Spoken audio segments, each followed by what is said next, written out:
Hello, everybody. This is Laura Petersen, your host of Central Florida Real Estate Radio.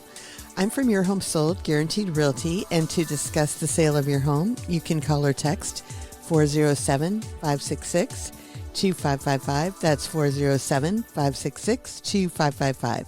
So lots of great stuff to go over as usual, is my opinion. But I'm going to start out with the stats. And last week I went over where we are today in 2026 versus where we were in 2021, the exact same week. And I said that I was going to look at where we were for 22, and I probably should have done it all last week so we didn't have to repeat anything.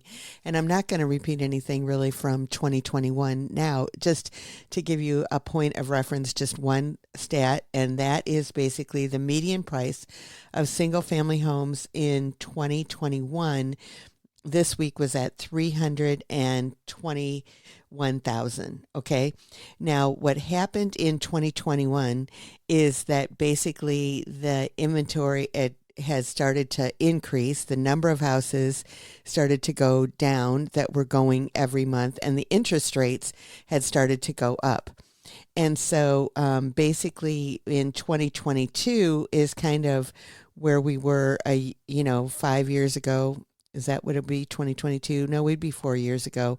Where we would be at right now compared to where we were then is that basically everything was kind of the same as what it is now. I mean, we actually have increased a little bit when you're looking at month over month. And, since we're just looking at basically a snapshot of a week, it's not a lot of numbers. It's just kind of gives us an indication. So we always are looking at trends in regards to where we're at. But basically, we were at like 321 in 2021. In 2022, the median price of single family homes was right at 400.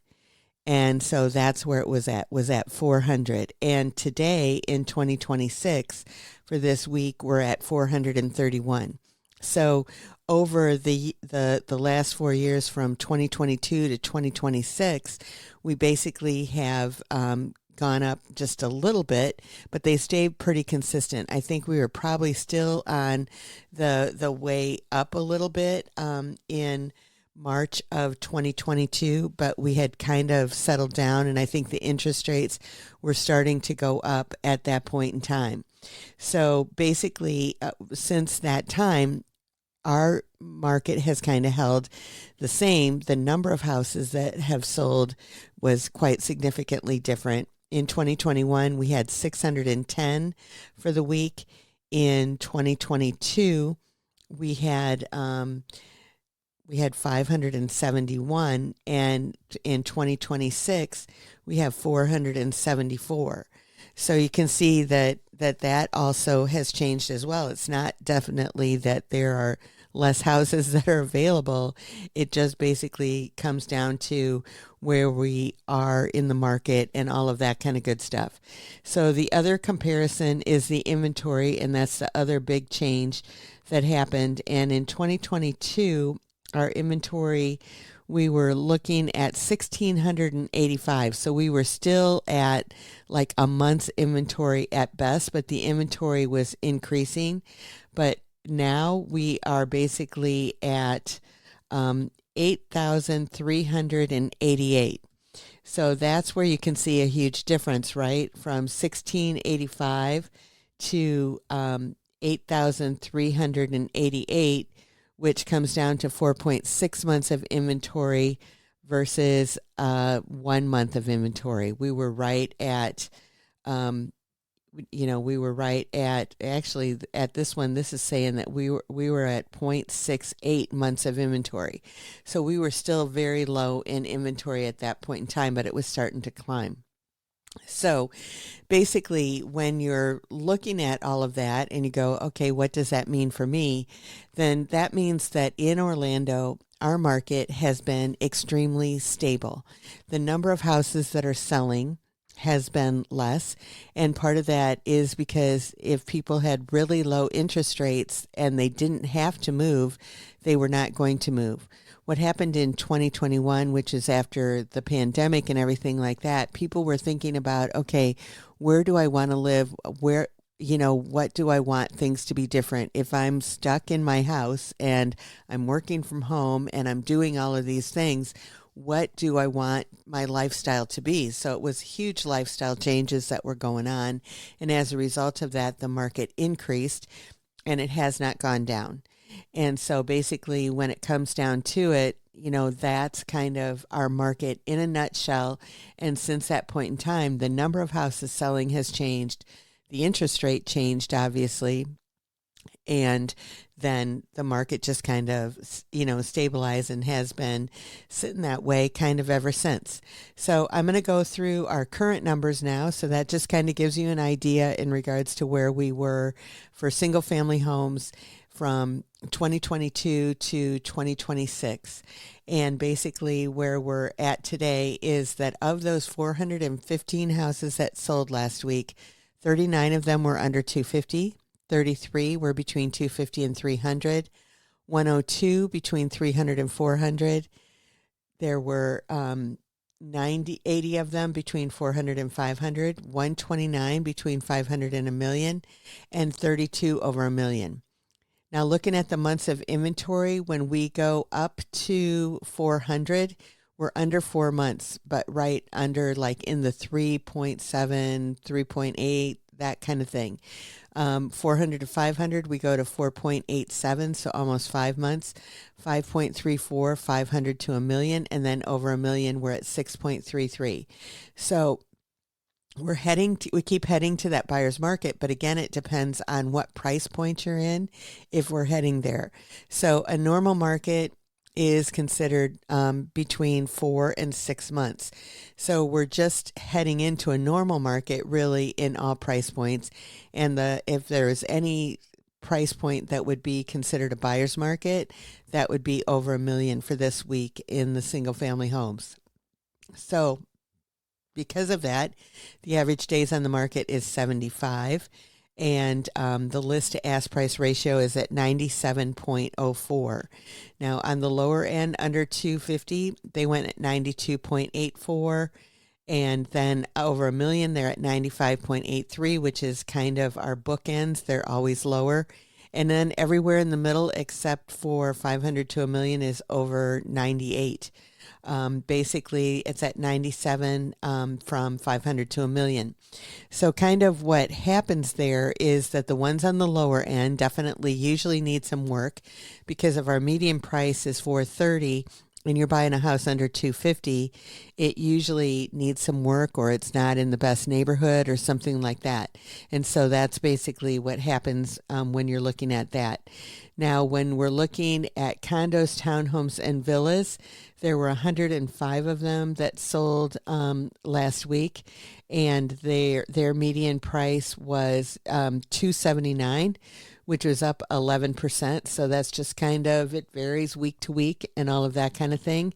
Just telling you where we were in 2022 on that is that there were 215 and the median price for them was at 251. So again, not very much difference in regards to that. The big difference is going to be in our inventory again, which we were at 550 in 2022, and now the inventory is at 4,295. So you can see that that is a huge difference in regards to the condos, townhomes, and villas, and that has definitely made their months of inventory and, but their list to ask price ratio hasn't really been that terrible. It's 96.72, so not really that bad. And under the 250, they're kind of at the same place as the under 250 in the single family homes, that they're at 93.47%. And then all the rest of them are in the 97s, 99.51 actually on the 500 to a million. And this month, the over a million, or this week, sold at 100% of asking price. So that's kind of odd, but there was only one that sold. So when we're looking at condos, townhomes, and villas, their months of inventory, like I said, is quite interesting. We're at 9.44 overall. And the highest months of inventory is the 500 to a million, which we've got 12 months of inventory, a year's worth. So we had quite a few more sales of condos, townhomes, and villas because there's a lot of weeks it's that we're looking at 14, 15 months of inventory and all of that. When you're looking at the average days to contract for them is 100. So it does take a little bit more time. So you have to be much more intentional when you're looking at condos, townhomes, and villas. But really the bottom line is you have to look at the specific neighborhood, the specific development, the specific condo association that you're looking at to see what's going on in there and what your competition is, because you really do need to be competitive when it comes down to it. So in order to get in touch with us, you can call or text 407-566-2555, or you can find us online at centralfloridarealestateradio.com, and we'll see you after the break. Welcome back, everybody. I'm Laura Petersen, your host of Central Florida Real Estate Radio. I'm from Your Home Sold, Guaranteed Realty, and to discuss the sale of your home, you can call or text 407-566-2555. That's 407-566-2555. So this week, I hosted a mastermind for several agents that are in Florida that are with our company and everything. And most everybody was from Central Florida, but there were a few that drove in from a couple other places and that kind of thing. But basically, sorry about that. My voice is kind of froggy here, in and out this morning. But basically, one of the things that we were talking about is we were looking at the market and what's going on and what people are looking for and everything. And it was very good. I mean, it's like there's nothing like getting together with your peers and going over what's working, what's not, how we can do better for our clients, and how we can work better, with the customers to make sure that everything happens absolutely the way that it should, and even better. And just, it's that iron sharpen iron to get ourselves to be better when it comes down to it. So we spent 4 hours together going over basically what was working and what we could improve on, and getting help from each other in order to do that. So it was very beneficial and very fruitful in regards to what was going on. And basically, when it comes down to it, for all of us, the biggest thing that we're looking at and want to accomplish is customer satisfaction, that we actually, provide different things and more things than other agents, do in the marketplace. And as a result of that, that adds to our success in regards to what we do and how we do it and all of that kind of good stuff. And so, it's like one of the things that we do is we make houses, excuse me, I'm not sure what's going on. We make houses stand out on the market in order to really, stand out above all of the other houses out there. And you really, as the inventory has increased over the years, from 2022 to today, you really need to have that kind of thing going on. Now, you might say when the inventory was low, you didn't need that. And I completely disagree. I don't care what the market is at that point in time. What I always say is that I cannot change the market, but I can operate optimally within it. And so that's definitely, what we do and all of that in order to make things happen. And so when you always need to stand out, because even in the time when there wasn't any inventory and houses were going very quickly and everything like that, what I found a lot of people would do is they would put it on the market and then they would get an offer and it would be at asking or a little bit above. And so they'd be like, okay, it's sold in 2 hours. We're good. We're done. And all of that kind of thing. And that might be what people want, and it might be an acceptable offer and everything to them.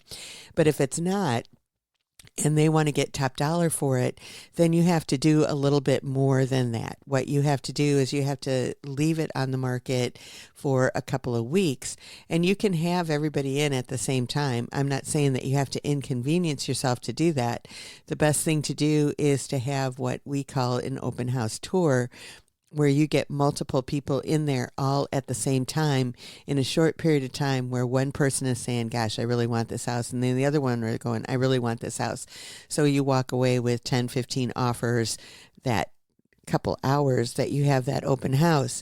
And that's obviously the ideal thing in regards to what you want to do.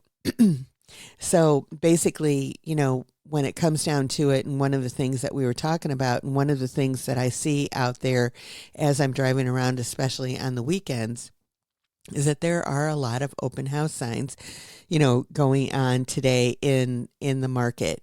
And it's, they're competing against each other and all of that kind of thing to get the people to come. And many times I'm sure that when they do the open houses, they don't have anybody show up.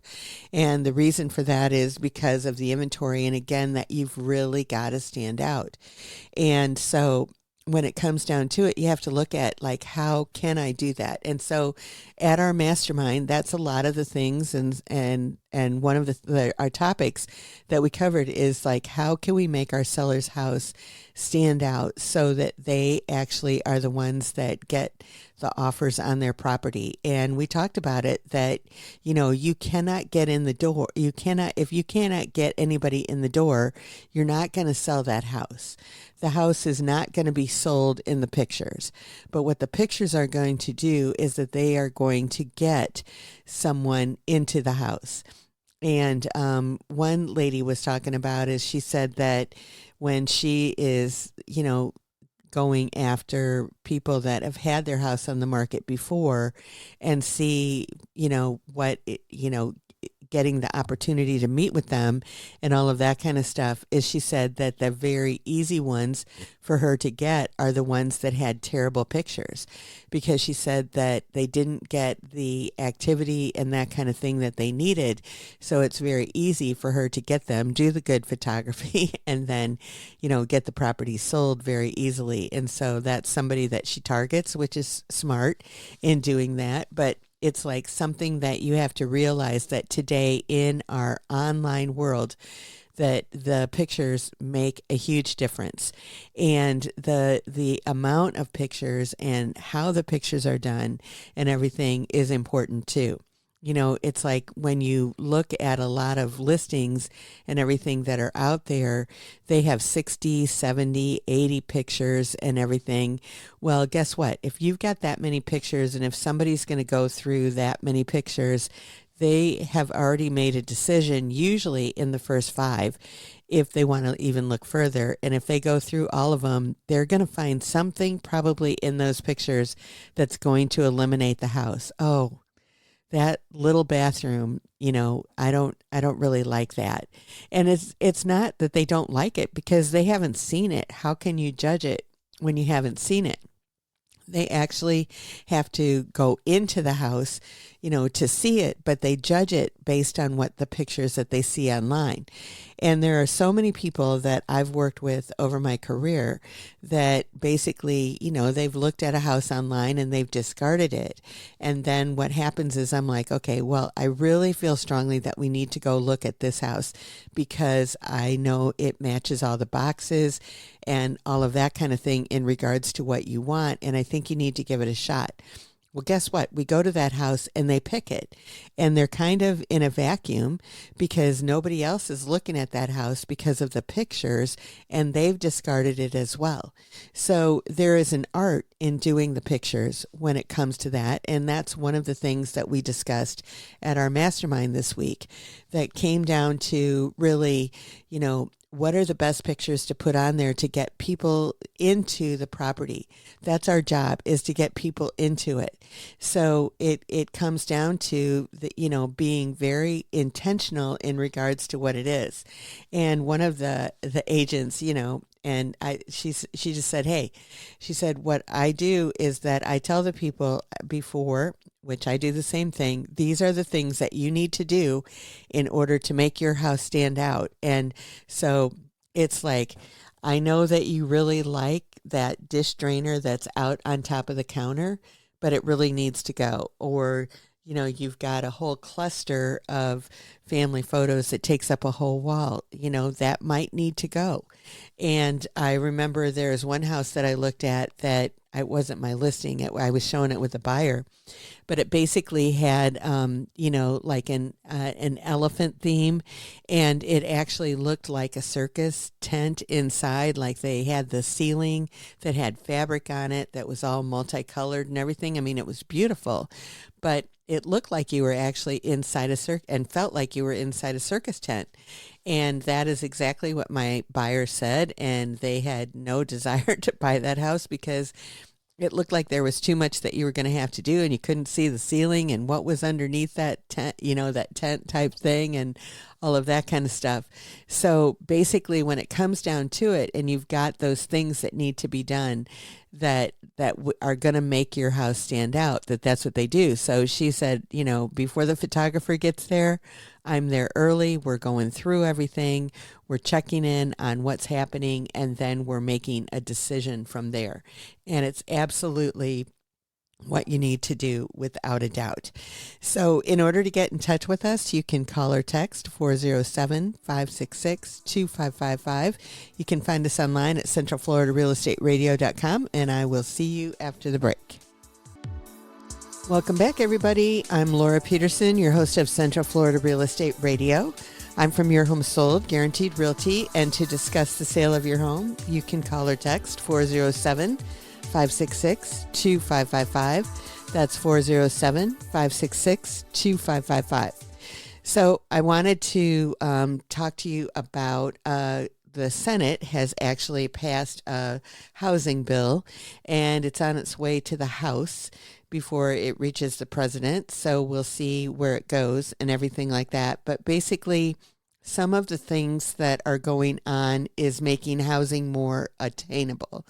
And so basically, it would give the local governments more power on housing issues, allowing banks to invest more in affordable housing and lift the limits on the number of units in public housing developments that can receive private financing through Section 8. So that's one of the things that it's doing that may not help or hurt us necessarily. There's not a lot of Section 8 housing that I'm aware of in Central Florida. I've had a lot of people reach out to it that are coming from other states, but I haven't found a lot of it down here. Basically, one of the things that this bill also does, though, is it aims to boost home building, to make home building easier by streamlining some regulations that require environmental reviews and inspections. And it also eliminates a limit on getting a grant for emergency shelter beds and street homelessness outreach, which doesn't necessarily affect the people that own houses, but definitely the people that are out there that have run into a major challenge and would like to change their situation. So the other thing is that basically it talks about are the corporate investors. And so this is basically that the bill defines such investors as people that directly or indirectly own 350 or more single-family homes. So investors of any size would not be required to sell single-family homes that they bought prior to the date that the bill becomes a law. So that's not going to happen. And they would still be allowed to buy or build single-family homes if they rent them out, but they would be required to sell them to an individual home buyer after 7 years and offer that buyer price concessions and give the tenants a 30-day first look period when the time comes to sell the home. So that's the big investors in regards to what's going on. I think that there was an executive order that was signed earlier this year, and that basically made it so that any federal properties that they have out there would not be sold to these investors. And so now this is saying that that if an investor that owns over 350 houses, which there are many of them out there that own tens of thousands of them, then they would not be able to buy them, except they would be able to buy and then resell them after 7 years. So I think that obviously that depends on what the economy is. If they wanted to sell them in 7 years, or maybe they wanted to wait till 8, then that would be kind of an issue. So that's going to create maybe a little bit of a problem. Now, there are a lot of those kinds of investors that have been here in Central Florida, but they have really quit buying once the market kind of settled down in 2022, and maybe it was 23 or 24, but I think it was probably about late 22, early 23, that they quit buying in Central Florida, the big ones that they already have a pretty nice portfolio here. I'm sure they own over 1,000 houses. I'm not sure exactly how many they own, but basically they are not purchasing at this point in time, from my knowledge. There are a lot of other investors that are buying, and so if you don't own over 350 properties, then obviously this law is not going to affect you in regards to anything as an investor. And so basically it might actually open up more opportunities for investors, because the big guys aren't able to compete with you any longer. And so you'll be able to, maybe get the properties that you're looking for that you haven't been. So there could be opportunities for the little guy to actually get some of these properties that the bigger guys have been gobbling up. So that might be an opportunity and everything. And if you don't own more than 350, then it's not going to affect you that you have to sell it after 7 years. So that would be the thing that would concern me, because you don't know for sure, no crystal ball, what everything's going to be like in 7 years. And so you don't want to, you're buying it to, you wouldn't want to be betting on the economy and where we're at and what's going on. I mean, the market goes up and down. Is it a good time or a bad time to do it? And so I think that all of those big companies are definitely going to be looking at that to see what's going on. So basically, the reason for that is that they feel that the U.S. housing market has been in a slump back to 2022. I don't feel like we've been in a slump. We've been that there haven't been as many sales, which, as I mentioned, it's usually because for the most part, people are looking at it, and unless they have a lifestyle change that they needed to change, if they've got the house that they wanted, because a lot of people changed after the pandemic, and they have a great interest rate, they don't have a reason that they would want to upset the apple cart or whatever. They don't need a bigger house. They don't need a smaller house. They don't have that kind of situation. But the people that do, they are moving. And so, and the new people coming into the market, they're purchasing as well. So we have a healthy market. So that's what I mean, that when you look at the national news and they're like, oh, the housing market has been in a slump. I would not consider it a slump when our prices have maintained themselves. There are houses that are buying, selling. And like I talked about earlier, the inventory has definitely grown. So it's giving buyers more choices.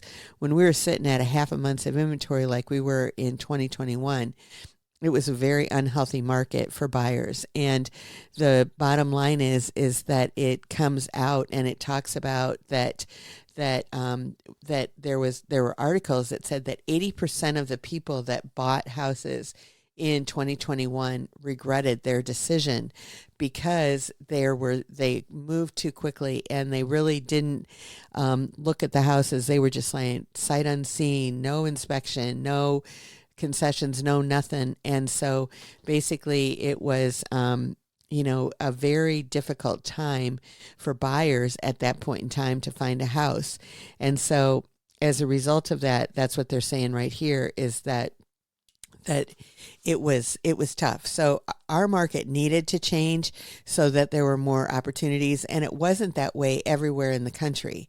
Like other parts of the country, they had a normal market, and maybe their prices were going up a little bit, but they didn't have the inventory challenges and that kind of thing that we had here, that were too little inventory. And now you might say, well, we've got the right amount of inventory or whatever. But basically, when it comes down to it, the professionals like myself, you really need to look at in regards to how can they navigate through any market.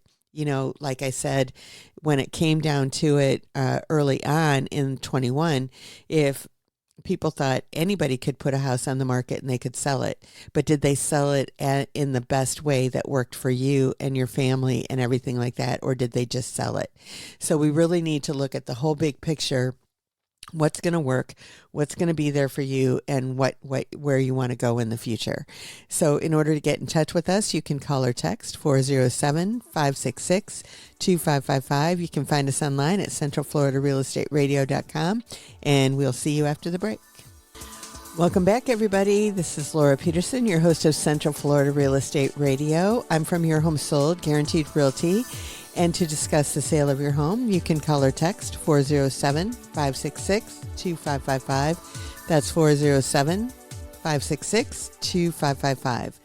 So I was looking at the interest rates because we were talking about that a little bit, that the big difference between 2021, 2022, and today is the interest rates. And the interest rates started climbing. I don't remember exactly when it was, but in 2022, we were definitely in the throes of it. In 2021, they were still historically low, like in the high twos, the low threes is definitely where we were. And so affordability was, if the interest rate was about half of what it is right now, which it's, been in the sixes, we were right below 5 and everything. But this week it's saying we're at 6.11. So it's up a little bit as a result of everything that's going on. So as everything settles down, then, the interest rates will go down again, I believe. But basically at this point in time, they're in the sixes. So they were in the threes and some of them even in the twos back in 2021. So only 5 years ago. So as a result of that, basically the affordability is a big factor. And that's where we talked about that Senate bill in the last segment. But basically what I'm going to be talking about now is the buying power that varies in Florida in regards to how much space on average that you get for $400,000. Now we talked about our median price, I believe, is $431 for this week. And so we're a little bit above the median price in regards to where we stack up and everything. But the U.S. overall is at $400,000. And so basically in Jacksonville, you can get the most in Florida square footage, for your money, which for $400,000, you can get on average of 2,241 square feet. Port St. Lucie is next at 1,769, and then Orlando is third at 1,710. So I've always thought that Orlando was very, and they looked at the top 100 cities in the U.S. And so that's basically where we're coming out. So Orlando came in kind of third overall in the state at 1,710 square feet. Now that doesn't mean in every neighborhood in Orlando you're going to get that. That's just an average. And so you definitely, have to look at that too, because everything is, as I'm always saying, extremely local. So you have to look at that as well. Tampa, it's 1,500. So 1,710 versus 1,554 for Tampa. So a little bit less. And then St. Petersburg is even less than that at 1,433. Square feet for 400,000. So if you want a big house, Jacksonville's your place, but it's not bad here in Orlando at 1,710 for 400,000. Now, just to put that in perspective, in Miami, it is 861 square feet versus our 1,700. So you can get double the space here in Orlando than you can in Miami. So that's interesting. And if you were in New York City, you would get 267 square feet.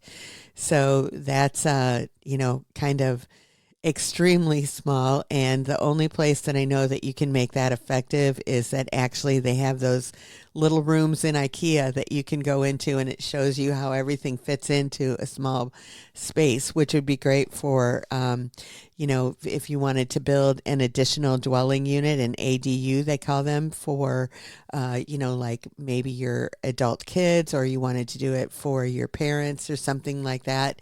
They might be able to get by with that smaller space because they can come in and also enjoy your bigger space. But basically, there are a lot of those options and everything that are out there that you might want to look at, and all of that kind of good stuff. So basically, when it comes down to it, I think that Central Florida has a great value for the money.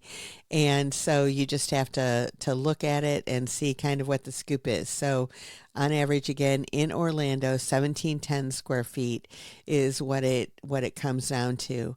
And basically that one of the other things that I'll just conclude the show on here today is, kind of a new thing that's out there, which I'm sure no one is surprised at, is AI home staging. That you can attract some online attention, but mismatched expectations during showings can hurt a listing. And real staging still helps buyer judge a space and layout. That's another thing we were talking about at our mastermind, that basically when it comes down to it, that there are people that can visualize when a place is empty, but many times you can't. When you walk into a bedroom, I've had many people talk about it, especially the primary bedrooms, and they're like, oh, there's not enough room here for a king size bed. And I tell them what the size of it is, and if it's tiled, which not all of them are, a lot of bedrooms are carpet, but if it's tiled, you can see, well, this is, like a 2-foot tile or an 18-inch, and you can kind of count the tiles and measure it out and everything, and you can see that there is plenty of space for it, but it's really hard to see sometimes. So when AI jumps in, and they can do that. Now, on our MLS regulations and everything like that, if they were enhanced by AI by adding those room dimensions, it has to be the first line in the description that says that some of these pictures were virtually staged. Well, if you're showing a staged picture right next to an empty room, then you can kind of get a good idea on that. And there is some software and those kinds of things out there that will actually, hey, if you want a contemporary style home, contemporary style furniture, that this is what it would look like. And if you want this kind of home, this is what it would look like. So it goes back and forth in regards to allowing you to kind of look at your space. Maybe there's actually some apps and that kind of stuff where you can put your own furniture into the house to see what it's going to look like. So advancing, as we are with technology and everything, it just makes things better to make sure that you're not making a mistake, that you can get the property that you want and make it work for your needs, and that special piece of furniture that you just can't, you bought it specifically for this place, for this particular spot, and now you're moving, so what are you going to do? Well, some people just start over, and that's all good. And some people, you want to go in there and actually figure out what's the best thing for you in order to make it work. And we're all about helping you do that if that's what you want to do and need to do. But basically, what they're saying about this AI home staging is that it might create more questions and answers. I think that you just have to use it in the right way, and then you're going to find everything that you need, and that's absolutely what it is. But we're out of time for today, so I just wanted to let you know, in order to get in touch with us, all you have to do is call or text 407-566-2555. You can find us online at centralfloridarealestateradio.com, and we'll see you next week. Have a great one, everybody. Bye-bye.